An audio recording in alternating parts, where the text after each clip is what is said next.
This is a very cool group, by the way, that we've got today. So I'm really excited to see everyone. I'll go ahead and just do a quick check-in from kind of my perspective. It's been a great week. A lot of really kind of big things happening on my end. It's summertime. I'm able to take on a few more students right now, which is really filling me up. And I'm actually working on some new strategies in my teaching that I'm not really talking about yet, but it's basically they're built on learned from watching my son and his coaches, some things I've been really interested in. So I've got a handful of new students that I'm working with this summer that I'm really pumped about, getting more time to play guitar too, which is really great just because I've been so busy with Fons. I haven't been able to do as much. And other exciting news, I can pretty much talk about this now. We've been building a very awesome and deep partnership over the last year and a half with the Suzuki Association of Americas. I don't know how many of you have heard about this, but I've been doing business webinars for them and business talks for them, and I'm just really into the Suzuki Association's mission. They have a super cool leader, Angelica Cortez, who is just awesome, very forward thinking, and really steering that organization in a really cool new direction. And so it looks like this week we'll be announcing like a preferred official partnership between Fons and the Suzuki Association of America, where we're going to help them create business tools for their members and do different kind of events and webinars and trainings to help Suzuki teachers have more effective businesses. So it's a really cool win-win, great vibe, really excited about it. And it goes really in line with, Fonz is owned by Make Music now, which also owns Alfred, which is the publisher for Suzuki, right? So it's kind of a win-win where we're all working together. And it's the first opportunity I've had since Fonz got acquired to be working across all the brands and trying to bring them together in a holistic way to be like, oh, this is a really cool thing that we can do to help out this organization. So it's been really fun. I wanted to mention something else, which was my favorite post in Fawn's Family this week, and Joellen's here, which was this post Joellen put up about what's something you've done for your business that actually worked. And I was like, that's a cool post. And it had like 76 comments just right out the gate. And I was like, oh my gosh, this is so cool. Like, if you think about what's something that worked for your business, some kind of idea that you launched that actually worked. And I went through and I looked at every single one. I wrote them all down. And I was like, wow, most of these, I think out of all of them, none of them had anything to do with scaling. They were all based on being really respectful to your customers or going out of your way instead of sending a group text to sending an individual text, doing bespoke stuff. And I was like, yeah, none of that stuff scales, but all that stuff that doesn't scale is kind of what scales because that's how you make a legend out of yourself. You have to make time for those things. And I just thought that post was so cool. I really appreciate you sharing that, Joellen.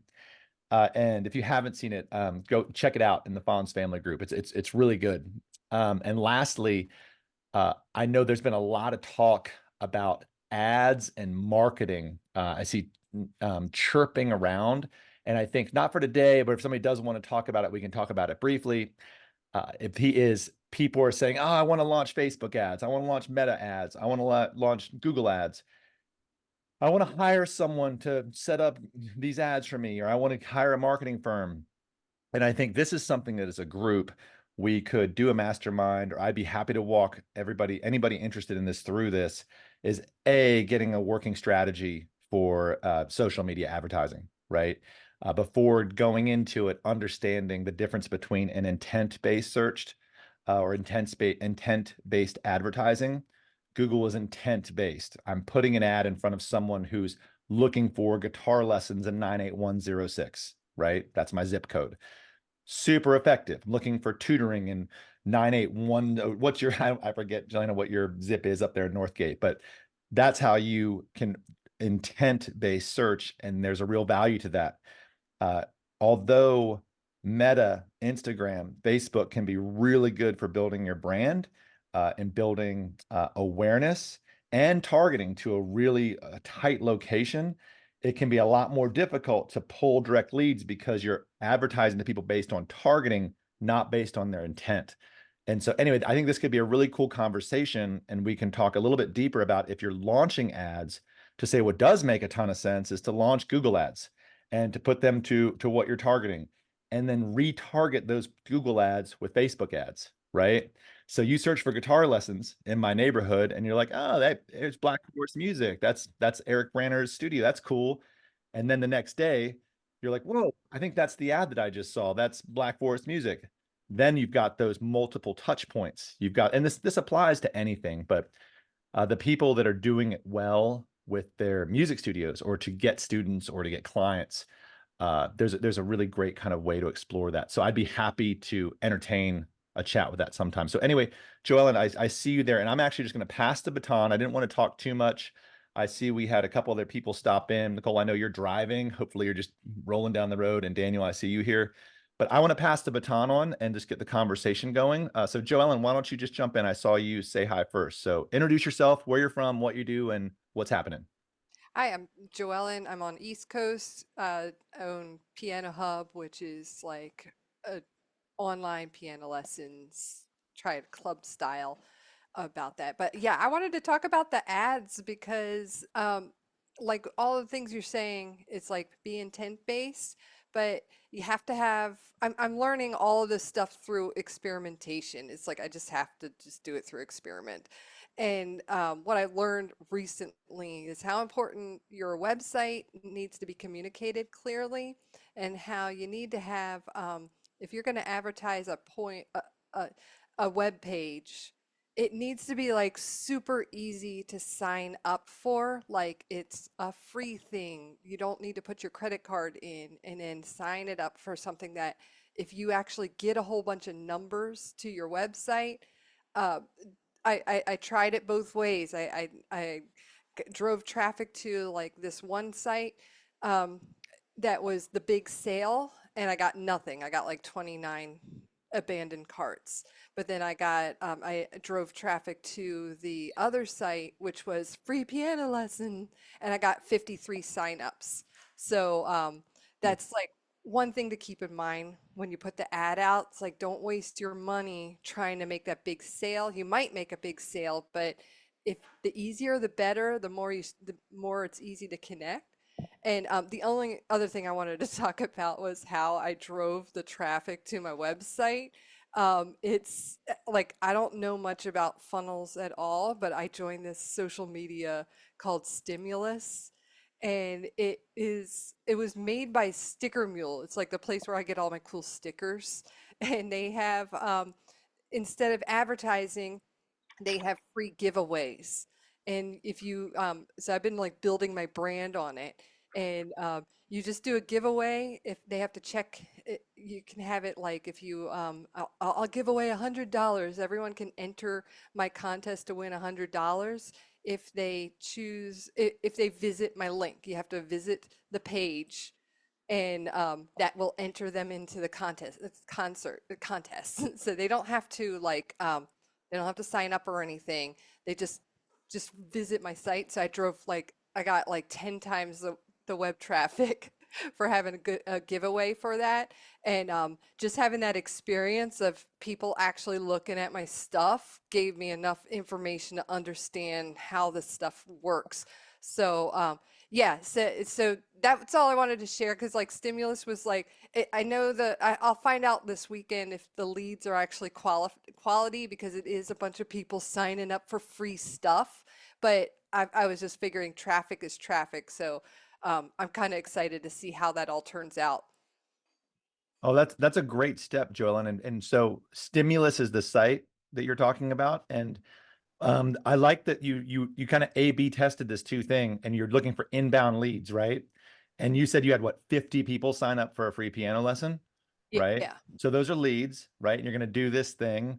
I mean, gosh, if you convert 5 or 10% of them, it's totally worth it, right? So that is a funnel. And that's also a great way in.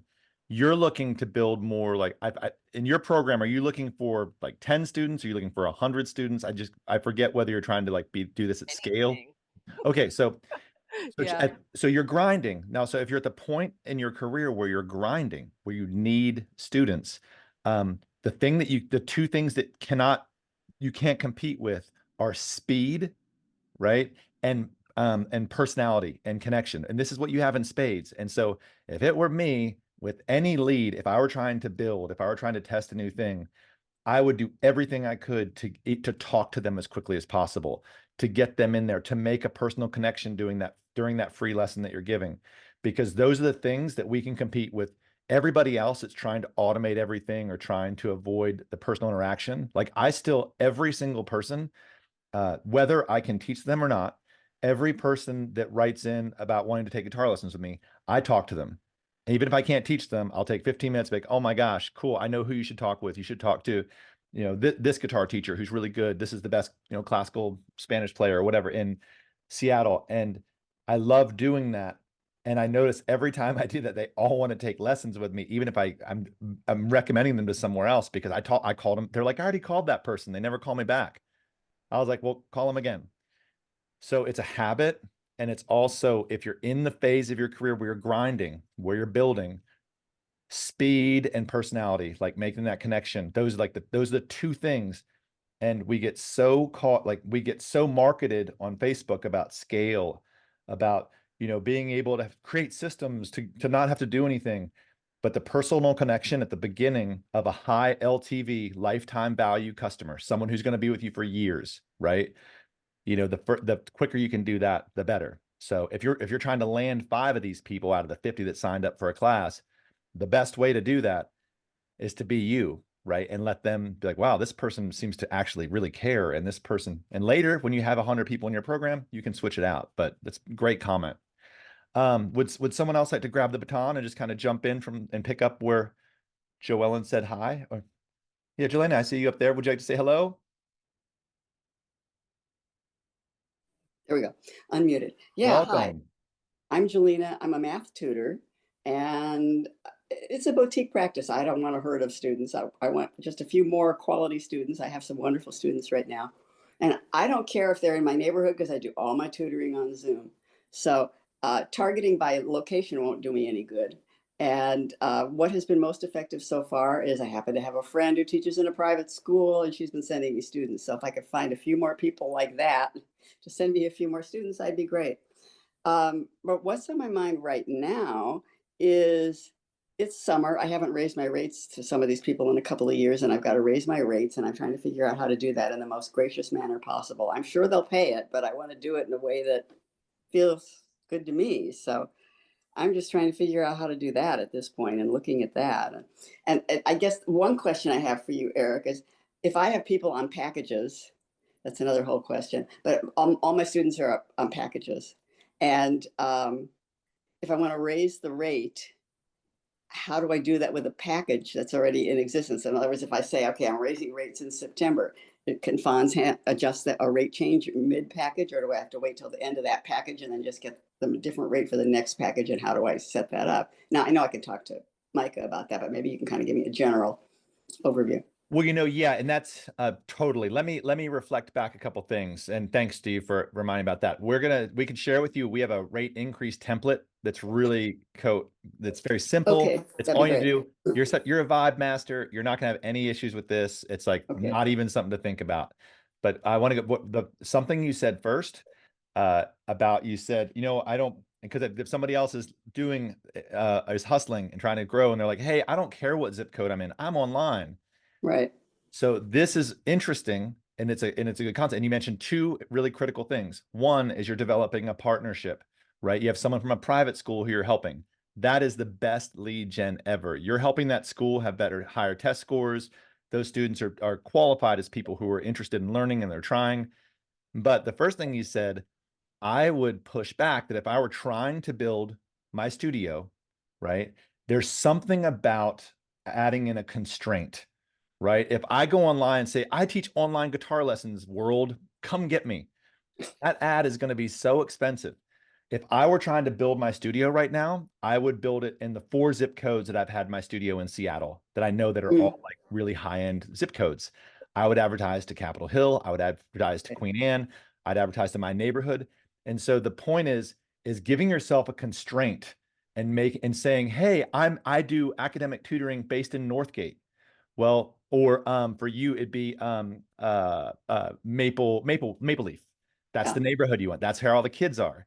If you push that advertising in Maple Leaf, you would still get like 50,000 qualified people in that age group with kids. right. right? Yeah, and at this point, I'm not advertising. I'm Right. mostly putting the word out in, like, the Pinehurst Facebook group or something Yeah, like exactly. that. And this isn't for Yeah, you. This is yeah, for anybody else listening, yeah, is to yeah, embrace the idea of the constraint. And anyway, as yeah. far as your packaging question, we can help you get set up with that, no problem.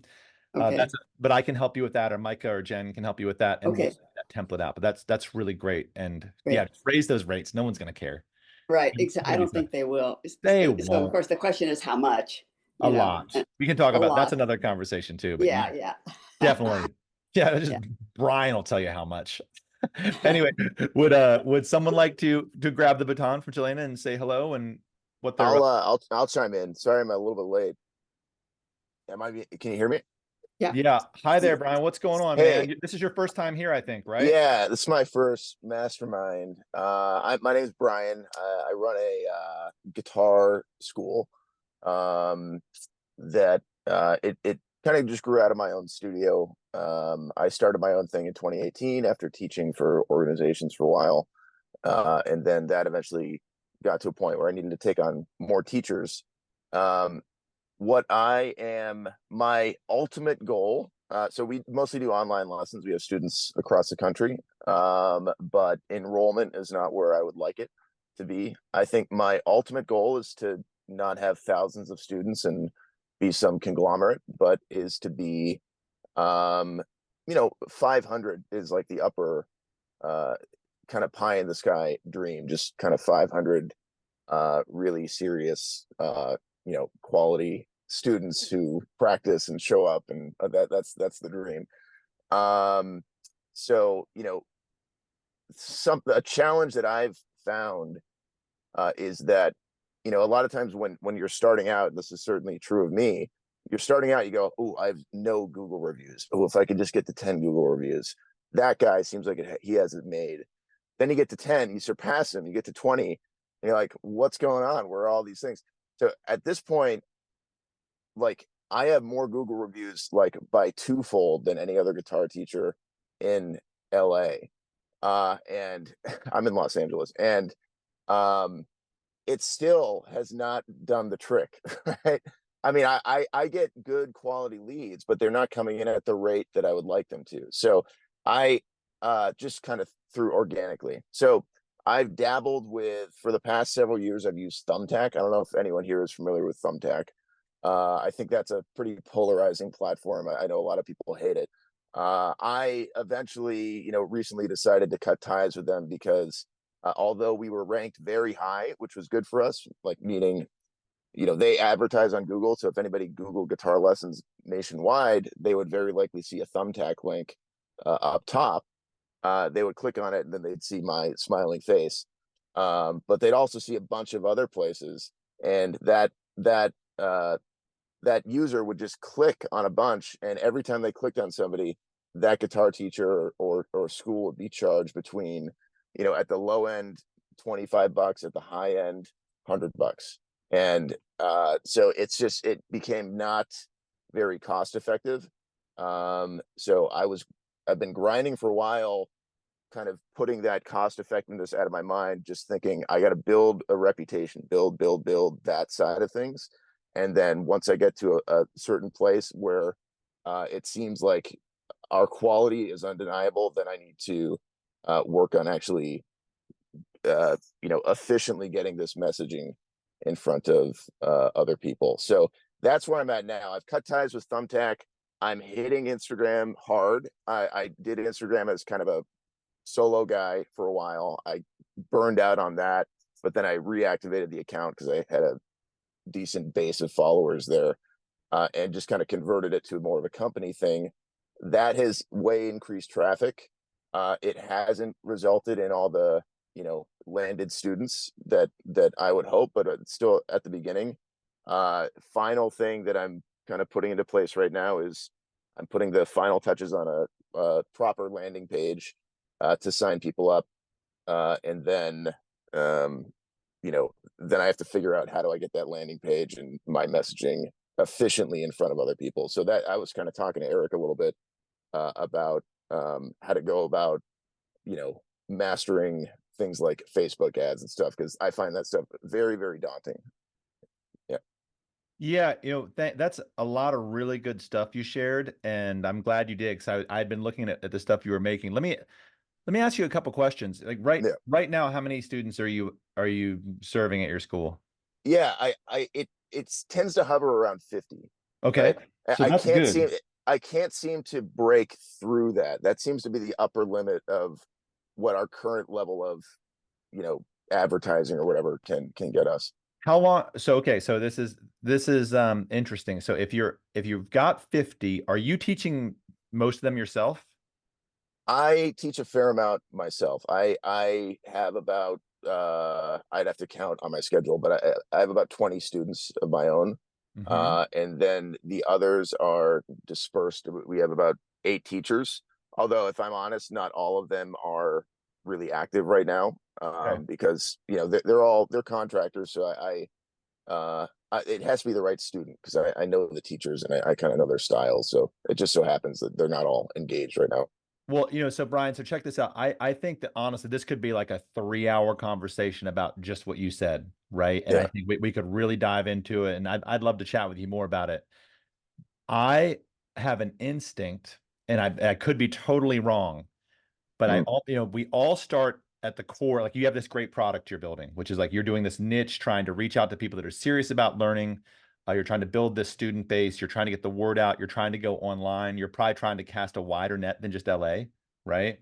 oh yeah, yeah, Yeah. yeah. So, but here's the deal.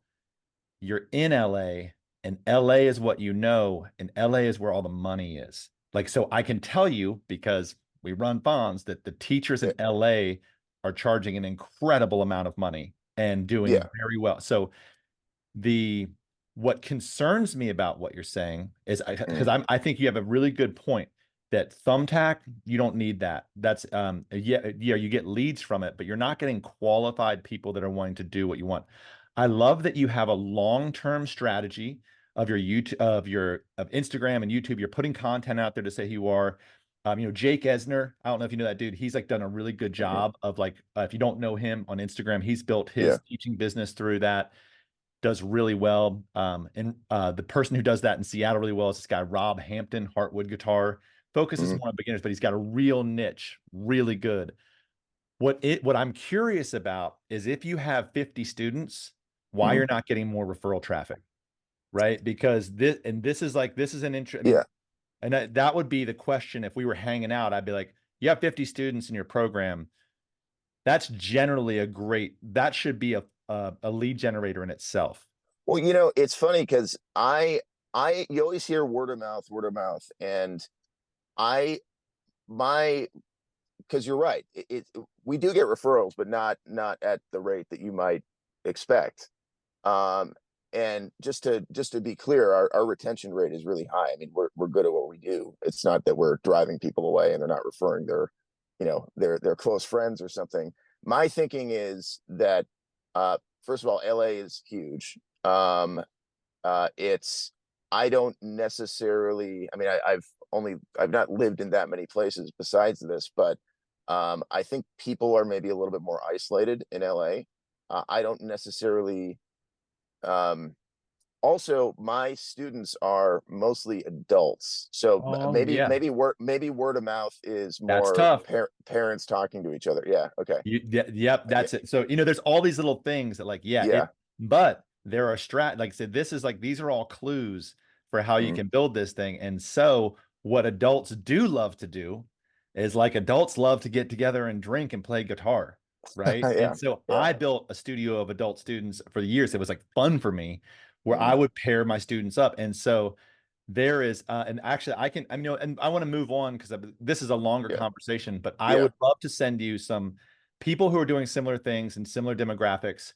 But idea is to say, oh yeah, if most of your students are adults, I would consider running a referral program where Right. it's like, Right. but you build it like, hey, if you need a practice buddy, like, Yeah. Mhm. I can think of a million of these things where, I used to go into different like law firms, and I would go to design firms. Companies would bring me in, and I'd get people to Mhm. jam together. Super fun, but you can Mhm. do this online highly effectively. And so there Okay. could be I just think you have a really cool thing you're offering, and it looks good enough. And I think that you're far enough along that you could turn your 50 into 500 a lot easier than you could turn 0 into 50. Right. Sure. So Yeah, I think it feels we focus ready. on that. Yeah. Yeah. I'm just trying to figure out how to do it. But no, I like that idea. That's kind of, I've not considered that. That's cool. Awesome. Yeah. And yeah, and I'm here for you, man. Like I'd love to chat more about this because this is the kind of stuff that I'm really in, especially in the guitar universe. I know the adult Yeah. guitar universe so well. Yeah. And so I would love to chat more, but For sure. I want to Yeah. pass this baton on. That was such a good, I could have gone Yeah. forever, but thank you for Thanks. being Yeah. here. Thanks, guys. Would someone want to grab the baton? And Rachel, or I just see you right in the middle, or I didn't mean to call on you, but Sure. saw you No, I first. will. Yeah, get in there. How are you? Good. So I'm in Orange County, California, so not far from LA.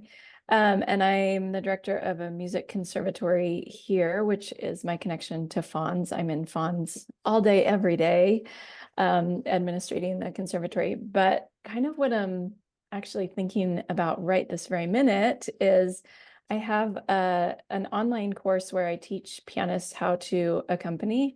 And I launched it for the first time a few months ago and had 8 students go through it with me online. And the feedback I got was great. And so I'm launching it again right now. I'm doing a free class on Monday, but just trying to get the word out about it to my ideal pianist customers, I guess.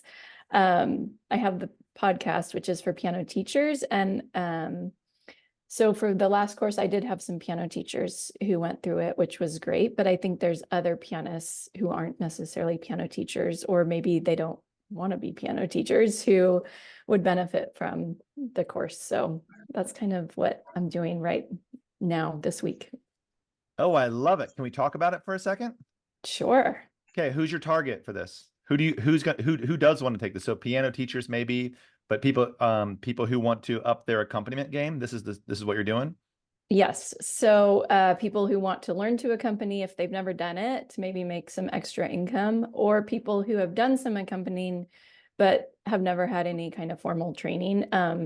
A lot of the students who went through the course had done a fair amount of accompanying, but they lacked confidence in what they were doing because they hadn't had any training. So me coming alongside of them and giving them that training and then saying, yeah, actually, you're doing it right. Your instincts are right with what you've been doing, I think was helpful for them. Got it. And so where are you promoting it? Instagram primarily, and then I have an email list, not a big email list, but and then somewhat in Facebook groups. I don't want to spam the Facebook groups, but I am posting a little bit in there. Oh, as you well. should. I should spam them. You know what? You got to push them. If you're doing really cool stuff, like, it's really hard because you want to be respectful.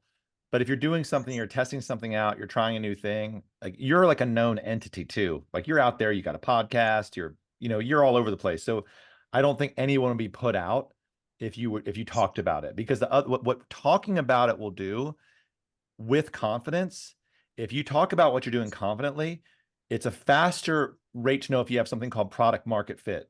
Is everybody familiar with that term?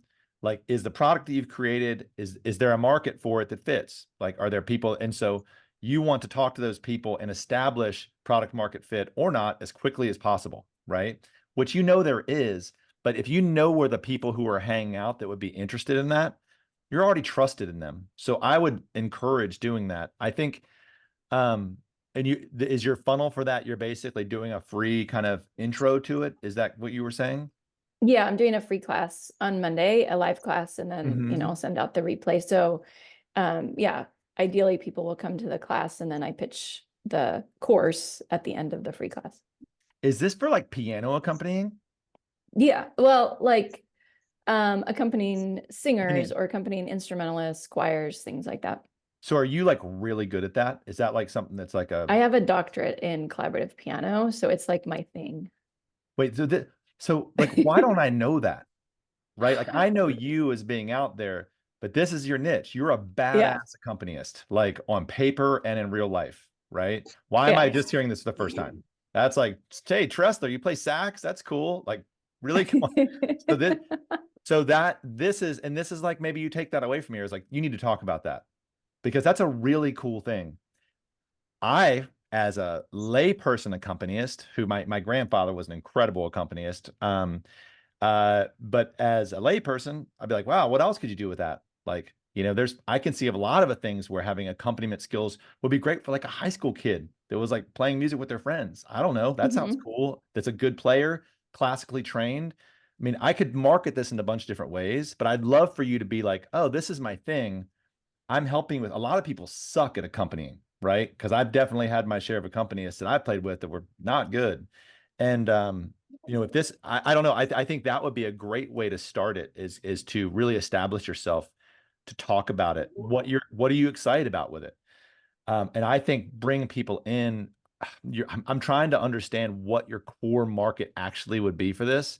And I think you can really test it and grow it. So that's a great conversation to kind of have as as you launch it and you bring people in, what people are saying about it, who's signing up for it, what they're getting out of it. So anyway, I'm stoked for you. It sounds awesome. Thank you. Yeah, let us know how it goes. And for goodness sakes, post it in Fons family. There's a whole bunch. Yeah. I will. And hit up Piano Central too. Yeah. Okay. I mean, gosh, I haven't seen you post in there about it. I don't think I have. I think people will be really interested in that. Wait, Joellen, you're a moderator there, aren't you? Yeah, post it.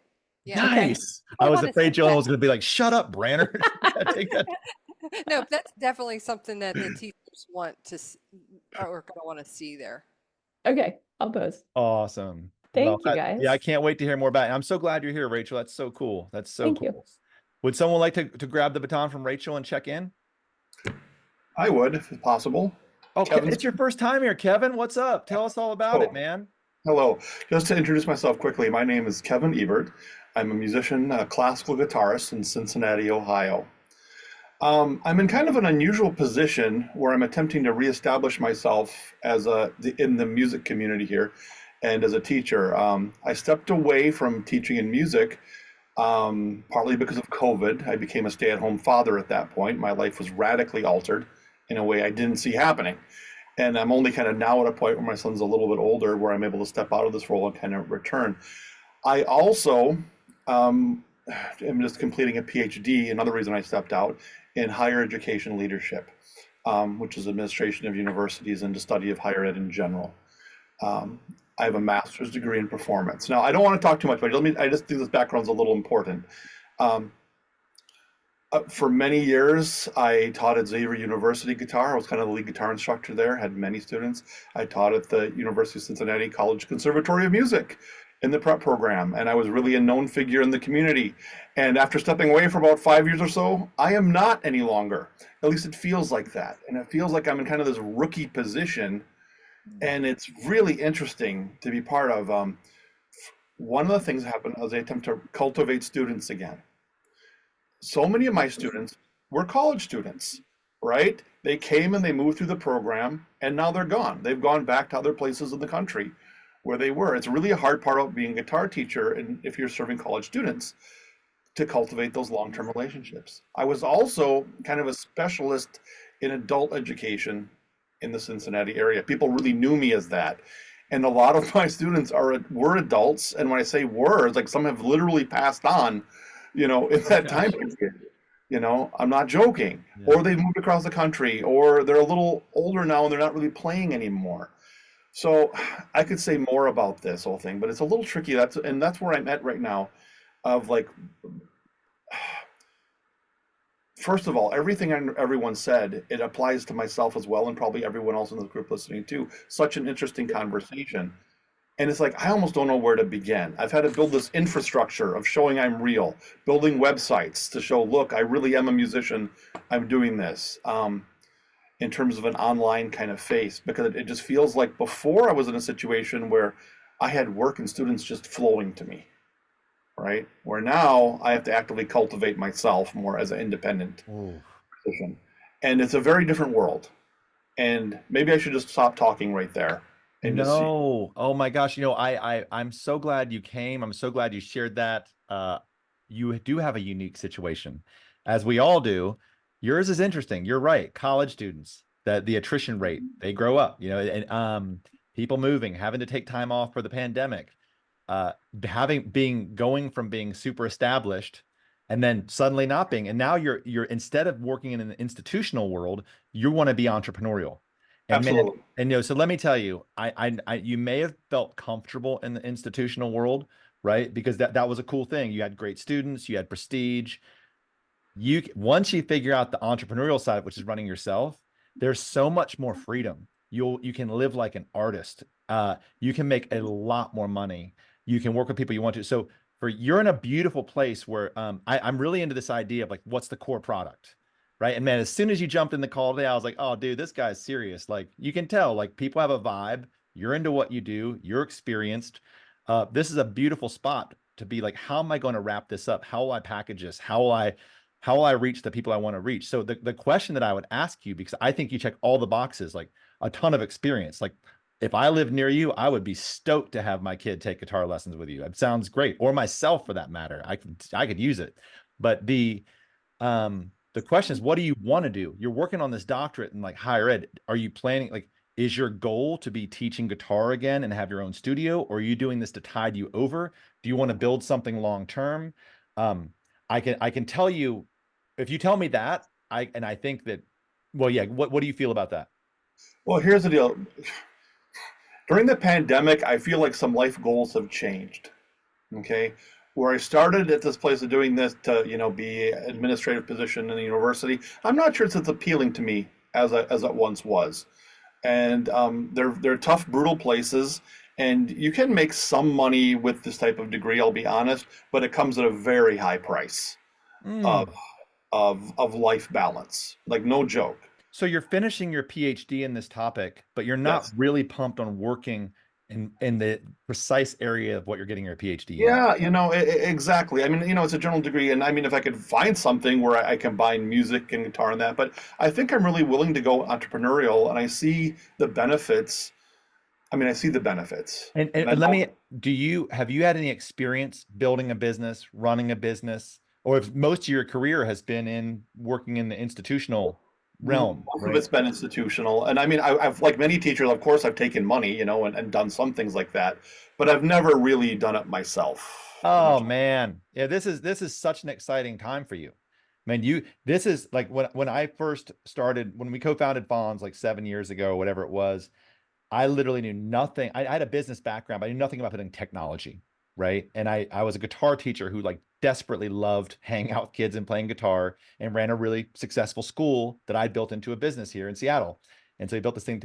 And what I found over the first 3 years, I just embarrassed myself. First 2 years, I embarrassed myself constantly in front of lawyers, investors, tech people, engineers, UX, UI designers. I'm like, what's UX, UI? Like I knew nothing.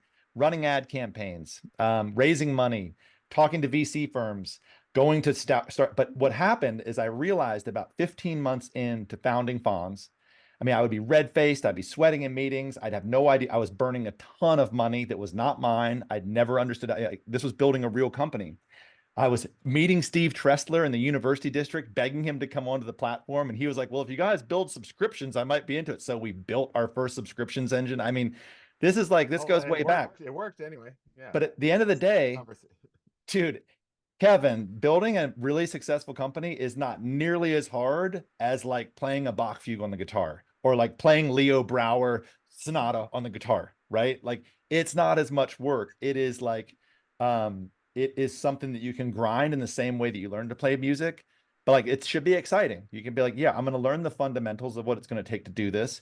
If I was you, like step one, if you maybe have a coach, because you don't know what, like, you're a great example of someone's like, maybe a business coach would be a good idea to help say, you need to read this book, this book, this book. Yeah, that rate you're charging, you'll get twice as many students if you double it. And you'll be like, that doesn't make any sense. And then you'll do it. And you'll be like, whoa, I just started getting more students because you established that you're the expert, right? You don't have a website to do it. Like you have your history, you're what you charge, how you present yourself. And then you start building a studio from that. So I would love to follow your journey, and I know that our group would too. I think maybe whoever talks next might want to speak to this thing too, because I could go all day and I don't want to, but I love what you shared, and I would really encourage those first steps.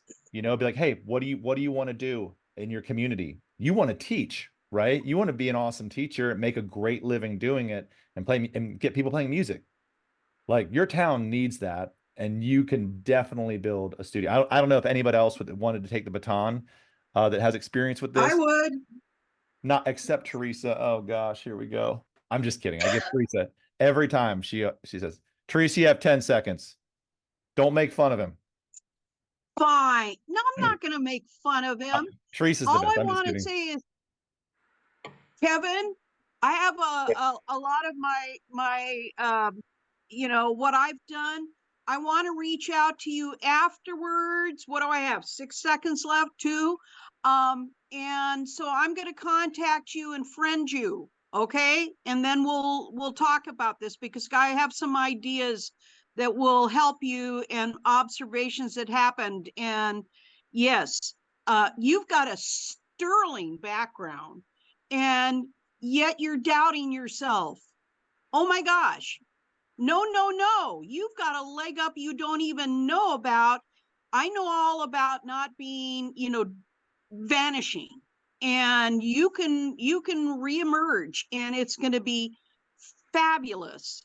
And just with your background alone, you should be able to pull in people and say, very honestly, I took time during COVID to look after my family, but peeps, I'm back, and here's what I can offer you. Yep. That sounds great. Thank you, Teresa. You're thinking of the wrong end of the lens. Yep. And from you're looking at the wide end, looking down, and everything's so tiny. Let's reverse that. Yeah, you're going to be stoked. I'm with Teresa. I think you're in a really good position, and I think you can have a really fun time doing it too. And and a great thing, Kevin, is you're in Fons family, right? This is a great spot to share your journey, right? Because there's probably 100 people like you there that are like, oh man, I need to do that too. I want to try this. And so you'll get great ideas, people who have done what you're doing, people who have made that transition. For me, I always wanted to teach at a university, and it was always, I was like, oh man, I hope someday. And I finally got a chance. I was an adjunct for like 6 weeks into it. I was like, cannot live in this environment. This is not for me for many reasons. But yeah, I think you're going to have a really great trajectory. So I can't wait to hear about it. And I'm glad you're here. I like the optimism. Thank you. And go guitar players today. This is amazing. Yeah, would someone like I'll to jump in here? Oh, hey Steve, what's up, Hey, dude? everyone, how's it going? Good to see some old friends and new people. Yeah, I'm a saxophone player and teacher in Seattle, and I do a mix. I've run a studio for over 20 years, but also do a lot of performances and recording, and I run group improvisation workshops. And yeah, similar to Eric, I got a master's degree in performance, thinking about, okay, like a full-time college position, and like a finalist for one. I've quit every adjunct thing I've done, because I'm like, this is a hassle. It's not, you get less about choosing what are the right students, and the whole thing. We can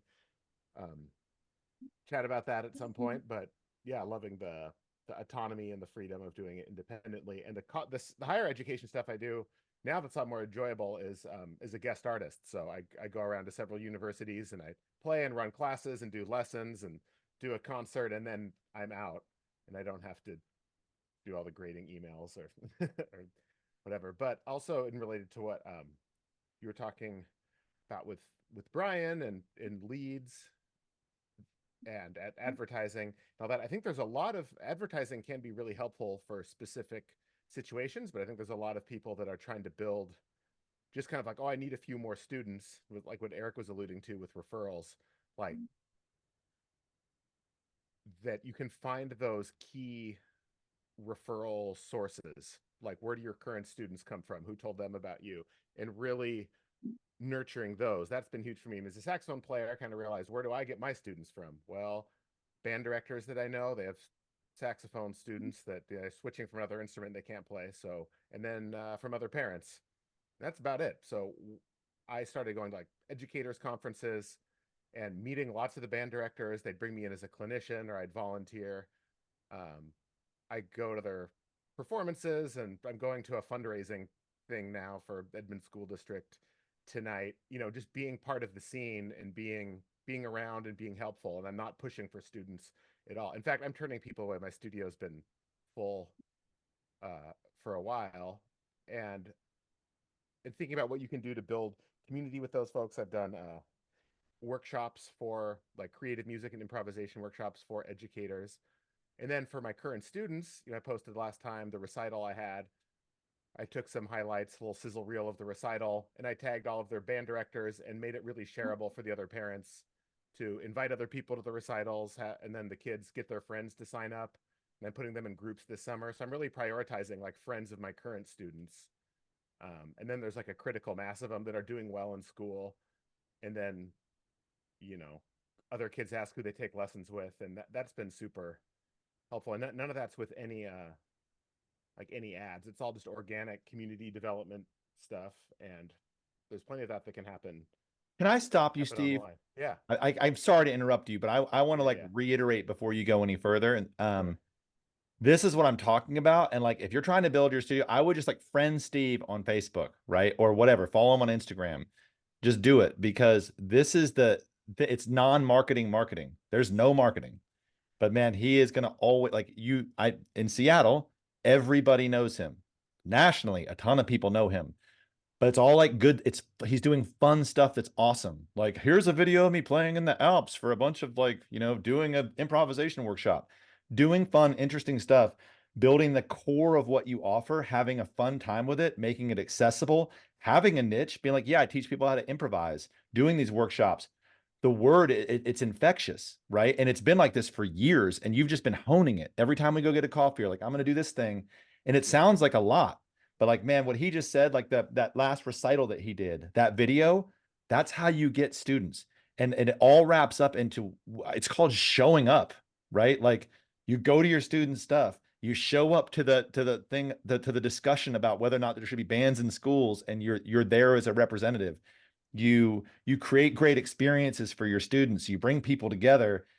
They will talk, and this creates this. It's a flywheel, and it's just fun, and it's not marketing. It's just doing your trip, and I mean, it's really cool to see, and you can't fake it. You have to have the skill set, right? Like Kevin, like you should friend Steve, right? He's doing what he loves. He's got a serious skill set.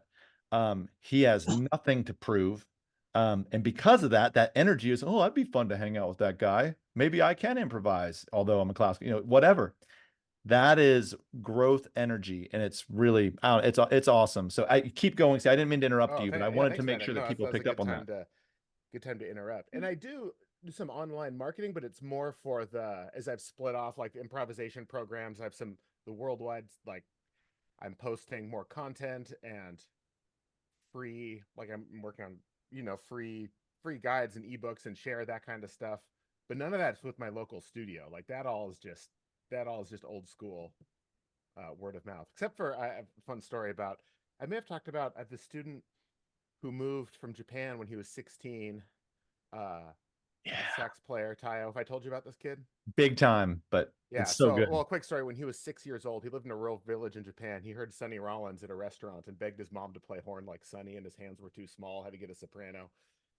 Just going after it. There wasn't much music here, but he saw his teacher knew a local artist here who tours in Japan. But then he saw the Roosevelt High School video on YouTube when they won Essentially Ellington. He's like, I want to go there. And he moved on his own. His like single mom and little sisters are in Japan. He only spoke English at a kindergarten level, and his play is great. He just moved here. He lives in the basement of a retired amateur saxophone player, so he could go to the school and just going for it. And the kid rips. And he watched Happy Feet and wanted to tap dance and started tap dancing. And he's like a real entertainer, sweetest kid. But they're music boosters. Again, it's a former student of mine from jazz camp who's now the director of this legendary jazz program at Roosevelt High School. And she messaged me about working with Tayo and helping him with college applications because, you know, hard to navigate. He's in the country by himself. And yeah, the music boosters sponsored it. So they paid for me to work with him in audition stuff and just figuring out what schools and all the financial aid. I couldn't figure out some of these questions, and I'm a fluent English speaker, and essays, and working on all the material. his top choice was Berkeley. He only applied to Berkeley at first. I'm like, let's look at other things. And his family has no money, so it's got to be the full meal deal, or he's going to live in this guy's basement or back to the village in Japan or something. So we're getting together for a bunch of lessons. And he made a little fold up tap board that he could stick in his carry-on. So we went to Berkeley and he was like playing and tapping and all that. And he got in and they gave him a small scholarship and he appealed it. But I wrote to my, it was the former chair of jazz studies. I went to New England Conservatory just a few blocks away. My chair of jazz studies was a saxophone player, saxophone nerd, and he's also a great administrator. And he's now director of ear training at Berkeley.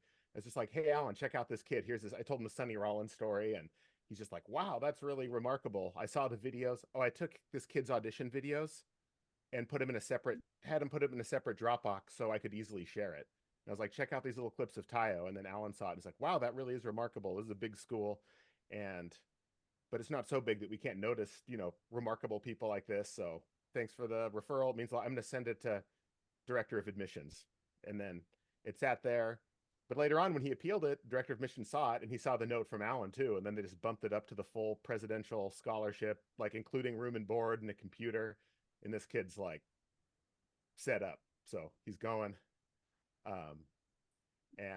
But that was, and otherwise he probably would have gotten lost in the shuffle too, but it was just kind of like that little nudge to Alan, who saw it. And he's not someone that I was, asking favors of or anything. He that just all lined up.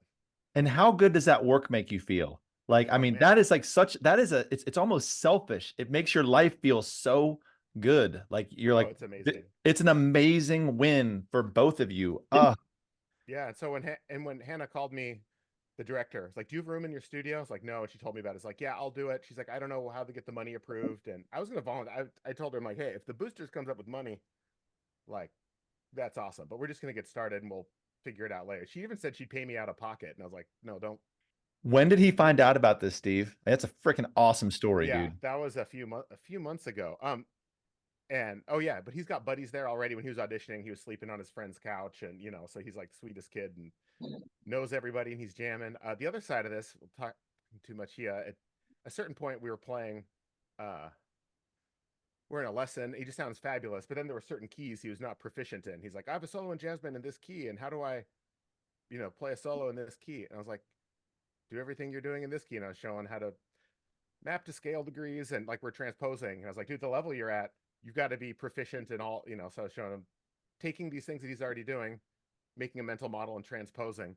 And then he just started posting like lick of the day on Instagram, where he came up with some lick and he would play it, and he had it handwritten out for like saxophone and then in concert pitch. And he's been doing this every day for 200 days. And he was doing stuff through weird, the unfamiliar keys, just lick of the day. He hits the thing, plays it, goes off, collaborates with some people. And so he's like up to like 10,000 followers now. And in a couple of our lessons, he's like, oh, we did a couple lick of the days together. And he's like, oh, here's a lick with my teacher. Oh, I saw that. Oh, yeah. And we played the thing, and people are like, oh, he's your teacher? And it's the first time I've gotten like Instagram student inquiries. So people are like, oh, I'm like, he already sounded really good before I had anything to do with it. And his buddies from school. Like, so that's the only, like, I know people talk about getting students from Instagram. Like Allie Tyler is a pro at doing that. I'm like, yeah, she is all old school. She's the best. But something like that, because we have these like couple collaborative videos, and I posted one too. So that was, again, that all comes back to the referral, and someone they're gonna say, hey, he's doing something awesome, and he tagged me in it. Wait, Steve, if you tried to create a marketing plan around that, it's impossible. It's like, this is like no mind Zen business right here. It's like, you're like, oh, this is cool. And then you do this lick of the day. You're like, that's weird. Hey, I just want everybody to know we're kind of at time. I have a little bit of time to hang out. If anybody else wants to share, I don't have to go. I want everybody to make sure they could jump in if they wanted to. I think Nicole's traveling. Brian, we didn't get to hear from you yet today. And Daniel, I see you're there, but I'm not sure if you're there. But if you want to jump in, please feel free. And if you need to go, feel free to go too. So. No, just happy to be here and happy to hear everybody. And, so. How are you doing? Doing all right. Lost power yesterday or the night before, and it's 90-degree weather in Michigan right now. So hanging out in the car. I'm glad the AC in the car at least works. You're on an AC mission. I see. Okay, cool. Do you have any Yeah. crazy stuff you're launching this summer, Brian? You can go ahead and introduce yourself and tell us what you're up to. Yeah, there's a lot. Probably too much to put into a quick 30-minute pitch. But basically working on some other, taking my offers and offering some different tiers of personal private coaching and mentoring. And I've been finding a lot of people just need somebody to just be there, be in their ear, sounding board. And, like I have one client who just has different situations where they need help with those conversations. So trying to make different offers, make myself available to people who need it. And then, launching my group option again, starting next month, and getting ready to put some other group, longer term membership options out there, and creating different tiers so you can be accessible to everybody. But one thing, long story short, I went from trying to be a voice professor to now doing business coaching for artists. And as I mentioned in that post about the coaching you made, like at first I thought all my former students I taught at a private college, they'd suddenly, their helicopter parents would give me their money, right? And it's just, it doesn't quite work that way though. So it's like different kinds of clientele, different expectations. And, for the longest time I had to figure out, why is it easier to get a random Uber passenger stranger to become a client than my former students? And it's just, when you're an entrepreneur, it's, you're offering something different the rest of the world's not used to. And it's a different kind of clientele, it's a different kind of needs. And I've kind of learned too that like coaching is one of those services where you kind of, a prerequisite might be a midlife crisis. And former college students aren't necessarily ready for that yet. They're still figuring themselves out. So, it's on the one hand, like I have some clients who are former professors, and those former students who have nothing, don't know what's after college, that can be low hanging fruit, but they can also be, that's like the worst kind of client because they're still new to adulting and they're not used to paying for things out of their own pocket. They're used to, letting their financial aid package take care of things. So, it's a different kind of mindset and approach you have to take depending on what kind of service or offer you're making for them. Oh, Brian, you're so right. I remember all the business because I majored in business and music, and I remember my business classes being like, honestly, I'm not going to need this. I'm a classical guitar player. I'm going to be loaded, right? So it's like, in college, that's what you think. You're like, oh, I'm fine. I'm going to be great. You got to run, Teresa. Yeah. So, and it's not till Yep. Real quick. I am going to be taking infinite improvisation from Steve. So I'm bringing my chaos to his class in August. Oh, that's so cool. Thank you, Teresa. Yeah, we got a Fons contingent. I think Maureen's coming up from San Jose, actually doing an adult improvisation retreat. I'll link my. That's Fons wonderful. And the check's in the mail. in here. Okay. That's so cool. Heard that before. No, I believe Teresa. All right. Bye. Hey, see you, Teresa. Well, hey. Oh, geez. Good to see you, friend. Bye. Well, cool. And Daniel, I don't know if you're just listening, or Nicole, I think you're just listening. That's great. If you want to jump in real quick, feel free. But if not, hey, this was a really great chat. And I think that, oh wait, Nicole, is that you? Hi, I'm stuck in traffic. So oh my gosh. This is California. Oh yeah. Yeah, it is. So thank you for everything. I just wanted to pop on and say hi, but now I'm driving, so I'm going to mute myself again. Okay, it's good to see you. It's good to see you. And today was a day full of really great conversations and really good ideas. And wherever you are in that, share what's going on in the group. And I'm going to probably end up posting this one because it was just a lot of great discussion. Share what your projects are, because you'll get so much good feedback. There's so many people that are doing this type of stuff. There's so much encouragement. So I'd really, getting to that point, like we want to get to where Steve is with that flywheel that's just running itself. And we all have the skill set to do it. And, getting to where it's like, it's no mind marketing. It's just happening is a beautiful place. And I think that if you're striving towards that, there are steps to do it. So anyway, I want to thank everybody for being here. This was a great chat. I'm always available. If anybody wants to hang out and has an extra question, I can hang out for a few. But if not, we will, I'll catch you all next week or the next time we do this. And thanks for being here and being so open. This was killer.